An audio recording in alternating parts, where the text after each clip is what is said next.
باپ اگر سنا رہا ہے، ڈانٹ رہا ہے، چپ کر کے سن لو، کیونکہ یہ کیا ہے؟ باپ ہے.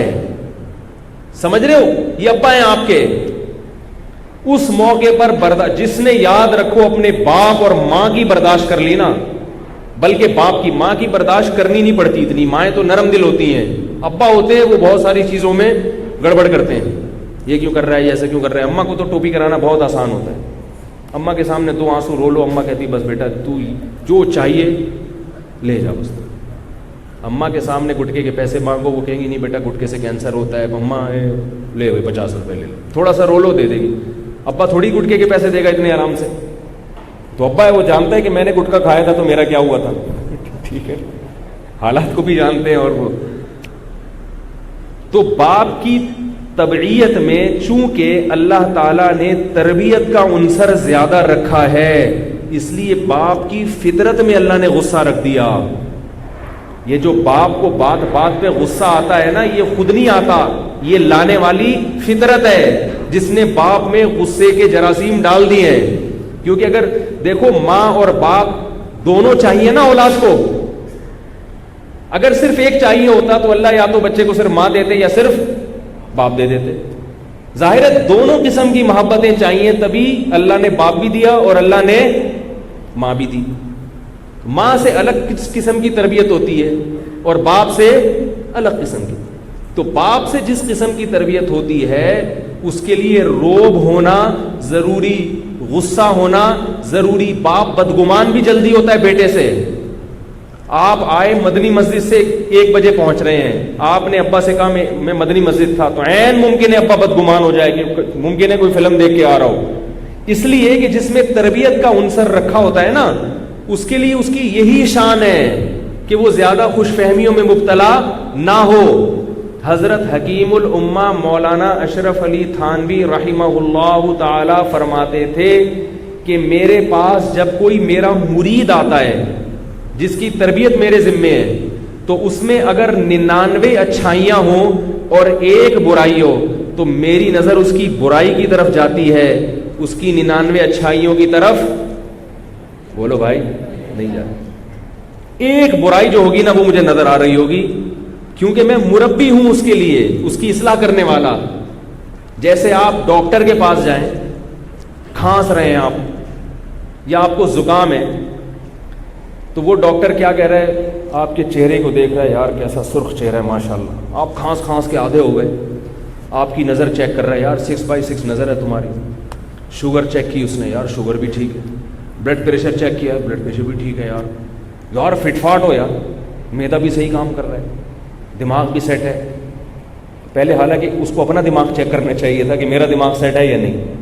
ساری چیزیں چیک کر لیں تو آپ وہاں سے بھاگ جاؤ گے، بولو گے بھائی جو کھانس رہا ہوں وہ نظر نہیں آ رہا اس کو، اور میری ساری جو ہے نا یہاں سے دبا کے کٹس چیک کر رہا ہے اور دیکھ رہا ہے کہ اس سے صحت کی چیزیں نظر آ رہی ہیں، بیماری کی نظر نہیں آ رہی. اس سے اور آسان مثال، حکیم لوگ نبض دیکھتے ہیں نا، اس میں ڈرامے بھی بہت ہوتے ہیں، یاد رکھو. حکیموں میں بہت بڑے بڑے ڈرامے پڑے، کسی حکیم سے علاج کرانے سے پہلے دیکھ لیا کرو یہ واقعی صحیح ہے بھی یا نہیں ہے.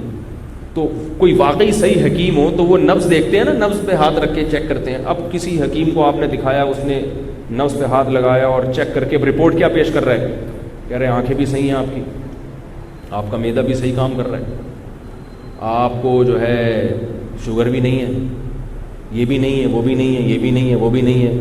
خام آپ کہیں گے نا یہ ٹائم ضائع کر رہے ہیں. بھائی جو بیماری ہے وہ بتا دیں. اسی لیے سمجھدار حکیم نفس پہ ہاتھ رکھے گا، فوراً بیماریاں بتانا شروع کر دے گا. آپ کو قبض رہتا ہے، ہاں جی رہتا ہے، اور ایسا بھی ہے کہ آپ کو نزلہ زکام بھی رہتا ہے بہت نا، گلا خراب رہتا ہے آپ کو، جی گلا خراب رہتا ہے، اور آپ کے دانتوں سے خون بھی آ رہا ہے. حکیم لوگ اسی قسم کی چیزیں بتاتے ہیں، دانتوں سے خون بھی آ رہا ہے، ہاں جی دانتوں سے خون بھی آ رہا ہے، یہ چیزیں بتائے گا.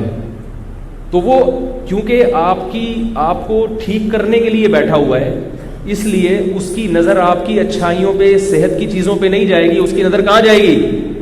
خرابیوں پہ جائے گی. گاڑی لے جاؤ میکینک کے پاس، ٹھیک کرنے کے لیے لے گئے ہو نا، میکینک آتے ہی چاروں طرف سے گھورنا شروع کر دے گا اس کو، پھر ہی بتائے گا یہ خرابی ہے، یہ خرابی. اگر کوئی میکینک کہے یار اسٹیئرنگ بھی صحیح ہے، بریکیں بھی صحیح ہیں، ہمارے ایک جاننے والے تھے، انہوں نے اپنی گاڑی بیچنی تھی،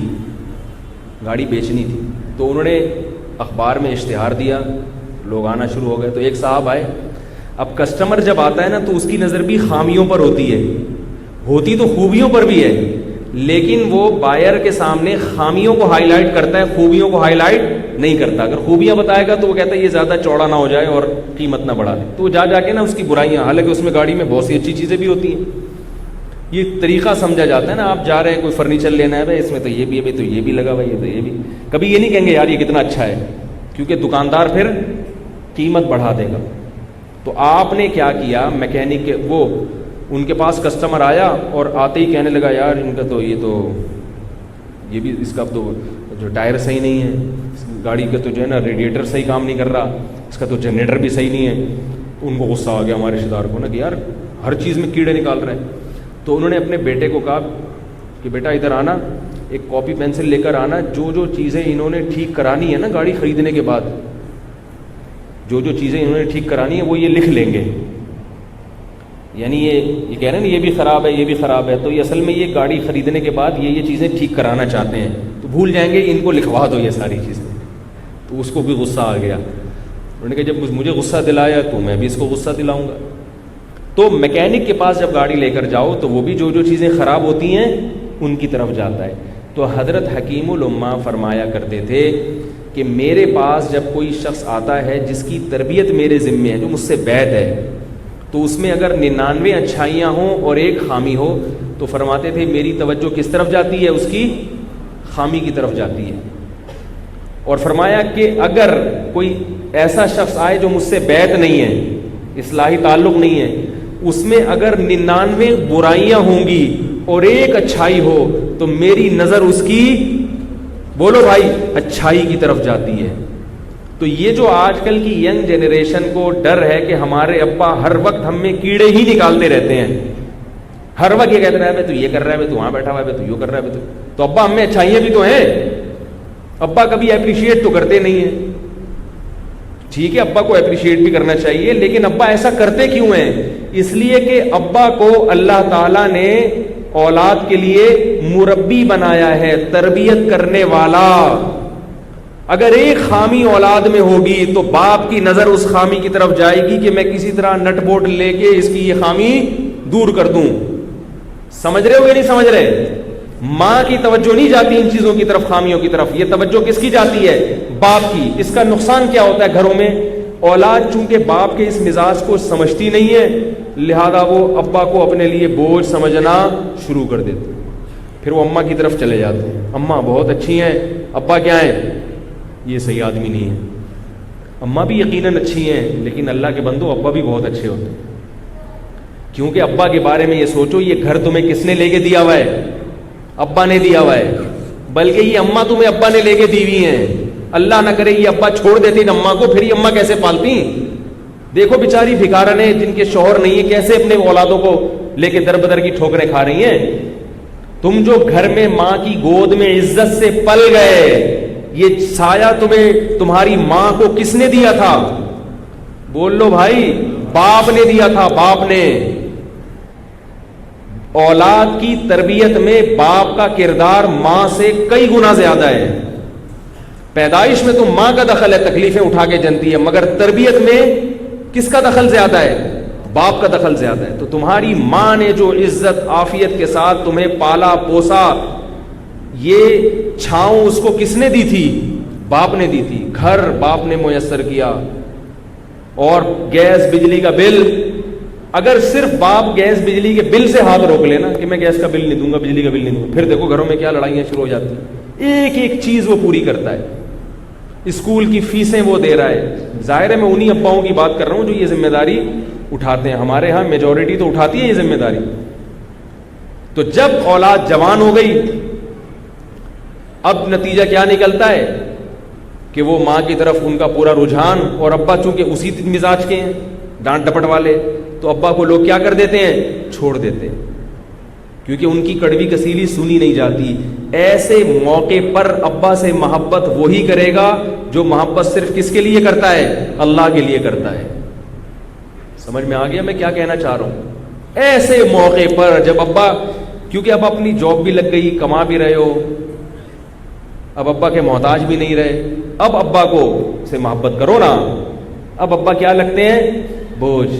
یار یہ ہر وقت ڈانٹتے ہی رہتے ہیں، ہر وقت نصیحتیں کرتے رہتے ہیں، ہر وقت جناب یہ سمجھاتے ہی رہتے ہیں بٹھا کے، یہ کیا کرو یہ کیا کرو. سن لیا کرو بھائی، کسی بڑے کی سن لینا، خدا کی قسم کچھ دیر برداشت کر کے. اللہ میرے والد صاحب کی مغفرت کرے، بعض باتیں بڑی اچھی کہتے تھے. وہ فرماتے تھے جس نے سننے کی عادت ڈال لی نا بڑوں کی، اللہ اسے سیدھے راستے پر لازمی لے کر آتے. صرف سننے کا تحمل پیدا کر لے، بڑوں سے اپنی خامیاں سننے کا تحمل، چاہے وہ خامیاں نہ بھی ہوں. خامی نہیں بھی ہے نا تو بھی بڑا جب آپ کو کہہ رہے نا یہ خامی آپ یہ ہے تو سن لو، ہاں میں کوشش کروں گا کہ میں ٹھیک ہو جاؤں. جواب نہ دے آگے سے کہ نہیں میں تو ایسا ہوں ہی نہیں. سمجھ رہے ہو کہ نہیں سمجھ رہے؟ صرف سننے کا تحمل پیدا کر لیا نا، سننے کا. اور یہ حقیقت ہے کہ جن لوگوں نے اپنے بڑوں کی سننے کا تحمل پیدا کر لیا چپ کر کے، تو اللہ ان کو بہت نوازتا ہے، دنیا میں بھی اور آخرت میں بھی. لیکن ایک چھوٹی سی بات میں یہاں کہوں گا اباؤں کے لیے کہ دیکھو بیٹے کو جتنا مرضی سنا دو لیکن لوگوں کے سامنے اس کو رسوا مت کیا کرو، اس سے بڑا نقصان ہوتا ہے. بعض والدین اپنی اولاد کی برائیاں دوسروں کے سامنے کرتے ہیں، اس سے اولاد کی عزت تار تار ہو جاتی ہے. یہ بڑی خطرناک بات ہے. باپ کو چاہیے بیٹے کو ڈانٹے، گھر میں جتنا ڈانٹنا ہے ڈانٹ، تھپڑ بھی لگا دے. اولاد کو چاہیے تھپڑ کھا لیا کرے، کچھ نہیں ہوتا اس سے. ابا نے 2-4 لگا دیے کوئی مسئلہ نہیں، بہت خوشی کی بات ہے. کھایا کرے مار جا کے ابا سے. ابا آپ نے کبھی مارا وارا ہے نہیں، کوئی ڈنڈے ونڈے مارا کرو. ہم نے الحمدللہ اپنے ابا سے بہت مار کھائی ہے. اس وقت تو ہم الحمدللہ نہیں کہتے تھے اس کو، اب ہم کہتے ہیں اللہ کا بڑا شکر ہے ہم نے کھائی، اور آگے سے کبھی جواب الحمدللہ نہیں دی. آج کی اولاد میں یہ تحمل، میرے ابا مجھے پائپ سے مارتے تھے، پائپ سے، حالانکہ تبلیغ میں وقت لگاتے تھے، بڑے نیک پرہیزگار. تو ایسے لوگ تو ویسے ہی نرم ہوتے ہیں نا. مارتے کیوں تھے؟ میں ٹیوشن کی چھٹی کرتا تھا، صبح اسکول کی چھٹی کرتا تھا، اس میں جاتے ہوئے ایک مصیبت ہوتی تھی، اسکول کون جائے، اس میں پٹ پٹ کے جاتے تھے اسکول. وہاں جا کے پٹتے تھے، ہوم ورک ہی نہیں کیا ہوا ہوتا تھا. تو بچے تھے نا 5ویں 4تھی کلاس کی بات کر رہا ہوں. پھر گھر میں جب آتے 3 بجے ٹیوشن کا ٹائم تھا، اس میں جی نہیں چاہ رہا جانے کا، شرارتوں میں دل لگتا تھا، کھیل کود میں. اب اس میں جو والدہ روزانہ مار مار کے تھک گئی تھی، تو ہمارے ابا پھر میرے لیے اسپیشل ایک دفعہ مجھے یاد ہے درخت سے ایک لکڑی توڑ کے لائے، پٹتے تھے الحمدللہ. آج بچے پتہ نہیں کیا چھوئی موئی بن چکے ہیں. نہیں نہیں بچوں کو کچھ نہیں کہنا، ان کی جو اندر سے وہ کیا ہے وہ نہیں، سیلف جو ہے نا، ہاں سیلف ریسپیکٹ کے خلاف ہے یہ. خدا کے بندو، اگر باپ اپنی اولاد پہ ہاتھ نہیں اٹھائے گا تو اولاد باپ کا ادب کیسے سیکھے گی؟ کیسے سیکھے گی؟ تربیت میں یہ بھی تو داخل ہے نا کہ ابا اگر لگا دیں تو برداشت کرو، تو اس کی تو ٹریننگ ہونی چاہیے نا. ابا چلتے پھرتے 2 تھپڑ لگا دیے. میں ایک مسجد میں کھڑا ہوا تھا، ایک بچہ ہوگا 7-8 سال کا، تو ایک بوڑھے میاں آئے، وہ بچہ کھڑا ہوا ہے، ایک دم زوردار، بچہ بھی تھا گنجا بالکل، پٹھان بچہ تھا، پٹھان. ایک دم زور کا تھپڑ لگا، وہ بچہ گھوم گیا. اس کے بعد ہنس رہا ہے. پیچھے اس کے دادا کھڑے ہوئے تھے. دادا نے پوتے کو آ کے ویسے ہی، وہ پٹھان تھے، میں نے کہا کیوں مارا؟ کہہ رہے ہیں ویسے ویسے. میں نے کہا بھائی کیوں مارا؟ کہہ رہے ہیں ویسے. اور بچے پر کوئی، بچہ ہنس رہا ہے، دادا نے مارا. میں نے کہا یہ تو بڑا ظرف ہے ان لوگوں کا. دادا ہے نا وہ، دادا. میں نہیں کہہ رہا کہ خامخواہ میں ویسے ہی ٹھوکنا شروع کرتے ہیں بچوں کو، لیکن اس میں یہ بری چیز ہے، یہ بلا وجہ بچوں کو مارنا، اس سے بگڑتے ہیں بچے.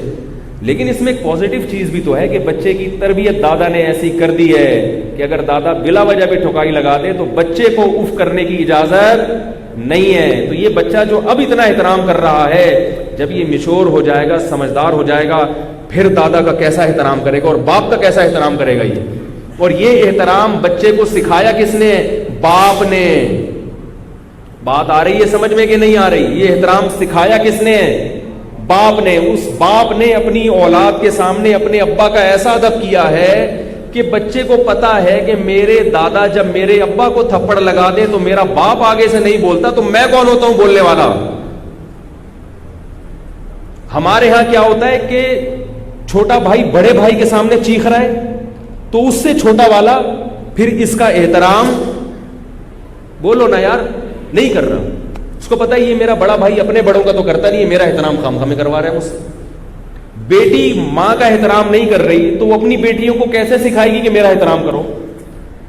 بہو اپنی ساس اور سسر کا احترام نہیں کر رہی, اس سے اولاد میں بھی بگاڑ پیدا ہوتا ہے کہ میری ماں ہر وقت میرے ساس اور سسر کی, میری دادا نانی کی برائیاں کرتی ہے میرے سامنے بیٹھ کر, تو بچوں کے دل سے آہستہ آہستہ بڑوں کا احترام نکلتا ہے, تو اپنی ماں کا احترام بھی بولو بھائی نکل جاتا.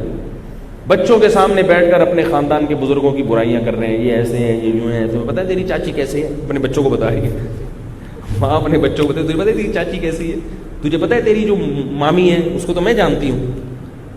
تو بچوں کے ذہن میں جو ایک بڑوں کا وقار ہوتا ہے, احترام ہوتا ہے, آہستہ آہستہ ختم. پھر تھوڑے دن میں باپ کا بھی نہیں رہتا, ماں کا بھی نہیں رہتا. تو بچوں کو تمیز سکھانے کے لیے ضروری ہے کہ ان کے سامنے اپنے بڑوں کے, ان کے لیے اپنے بڑوں کے سامنے بالکل بچھ جاؤ, ڈانٹیں, صلواتیں سنائیں. بولو بھائی یار ہمارے والد صاحب ہم کو بتاتے تھے کہ بیٹا تم لوگ ہماری وہ خدمت نہیں کرتے جو ہم نے کی اپنے ابا کی. میرے والد صاحب کہتے تھے ہم اپنے ابا کے سامنے پنکھا لے کے بیٹھے رہتے تھے 2-2 گھنٹے, گرمی نہ لگے ابا کو, کیونکہ وہ سہارنپور کا دور تھا, وہ انڈیا کا, اس میں پنکھوں کی ٹیکنالوجی اتنی مشہور نہیں ہوئی تھی, اور اگر پنکھے تھے بھی تو لوڈ شیڈنگ ہی رہتی تھی 12-12 گھنٹے. تو کہتے ہیں ہمارے والد صاحب کو گرمی لگتی تھی تو ہم کیا کرتے تھے 2-2 گھنٹے ملت فین, وہ جو ہمت فین ہے, ہمت فین وہ لے کے, اور اس میں بھی ڈر ہوتا تھا کہ ابا کے چہرے پہ نہ لگ جائے کہیں. کہہ رہے ہم نے ایسی خدمتیں کی ہیں, اس طرح خدمت کی ہم نے ابا کی. تو وہ کہتے تھے آج کی نسل تو وہ کر ہی نہیں رہی.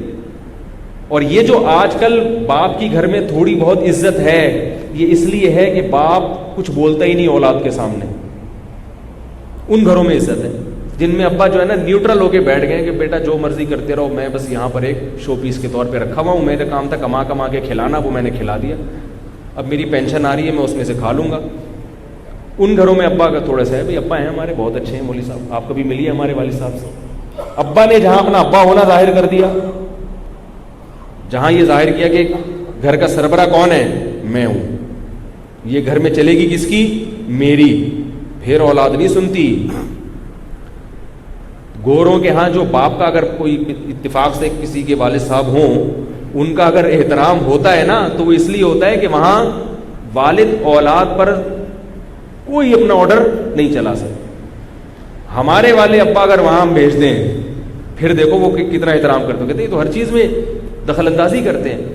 تو اس لیے بار بار عرض کر رہا ہوں کہ چونکہ والدین کا مقام سب سے زیادہ ہے, اس لیے والدین سے اگر کوئی محبت کرتا ہے تو یہ اسی بشارت میں داخل ہے کہ اللہ کے لیے محبت اسی کی وجہ سے, ملاقات اور جدائی بھی اسی کی وجہ سے. اتنی بڑی بشارت ہے, اس میں سب سے پہلے کون داخل ہے, والدین.